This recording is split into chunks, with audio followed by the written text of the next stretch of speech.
vuka udla sihlangane namhlanje kusene egameni lika Jesu kuso sifundo sethu about the history of the church. Bazalwane, namhlanje ngifuna ukuthinza indzaba leyendeka nakutawuhlangana 1000 years kusukela Jesu adelwe. Kwase kusonzela nje abantu abakulesi sikhathi lesi sekugcwaliseka kwalo 1000 years sula ekudalweni kwaJesu kwavela abashumayeli abanengi labe bashumayela bathi umhlaba utawubhubha immediately kuhlangana 1000 years umhlaba utawubhubha wonke kutawugoqodwa umhlaba. De shumayelo lena abantu abakethu uyanza kakhulu kwase kusonzela lo mnyaka lona abantu bacala kushaywa luvalo bacala kutifunela indlela labangasinza ngayo kulolaka lwaNkulunkulu. Labaningi banikela ngemfuyo yabo bayinikela kuma monasteries, labanye bayifaka ebandleni banikela ngayo ngoba umhlaba wawutawubhubha. So kwakungcono ukuthi bakilungiselele kwemukelwa lizulu egameni lika Jesu. Emakhosi nebanumzane labarich nalabanengi bashiya imave abo bagijimela kaIsrayeli egameni lika Jesu Kristu. ePalestine bayawungena kuma monasteries baba ngema-monks balungela kokuthi nakabuya Jesu mana bakhanze basebenzela yena egameni lika Jesu. Labaningi kakhulu bantu bangena eJerusalema, lagcwala eJerusalema, kwavakala incumbi yabantu bakhala kabuhlungu bavuma tono, labanye bachachatela ubabona usigubi kumatima sebalinzele isuku lesabekako egameni lika Jesu. Labe balima emasimi banemihalo bayekela kulima tisebenza itahlala phasi, kwakhula indlala, kwanza tifo, kulwa egameni lika Jesu, kwahlushekwa ngendlela lemalisaku nalesabekako.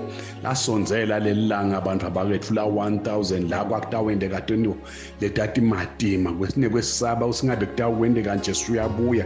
Labaningi bagijima bayawubhaca imihomene emahlathini bathi mhlambe bangasinza kulolaka lolungaka lebe balugathi letawukwendeka babukatono tabu babuka labahambe khona egameni lika Jesu. Laze lafika lelanga egameni lika Jesu. Sefika lelanga buthonga behlanga balalanga abantu kwalinzelwa ngaloko esabekako egameni lika Jesu. Ngabe kungadiwa lo ukuthi litawufika kwendekeni isuku laselifikile laphuma langa kodwa akwendeka ngalutho.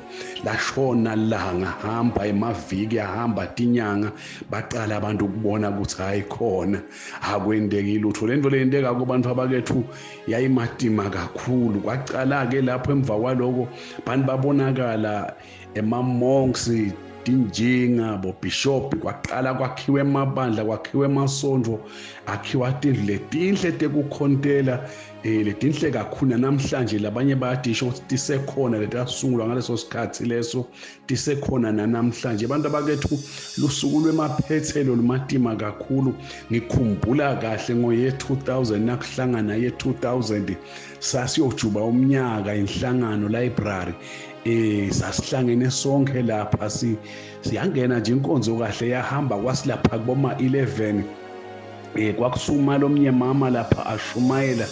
Asashumayela lo mama wase uqala ukukhuluma nganandoda abo devil worshiping, akhuluma ngesatanism.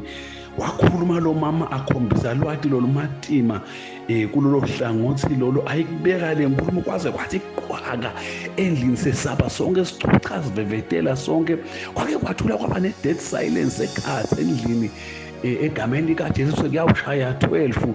Kwathula kwathi du sesaba sichucha ngathi lokwekuthi kwase kuwa inile leyawa kuleyo silence leyo yawa yathi basi ngeba lo mnyama makhala kamatima kabalaza kwaqala bathandaza abantu bathandaza kakhulu bantu bakhala ngeba abantu bakhala.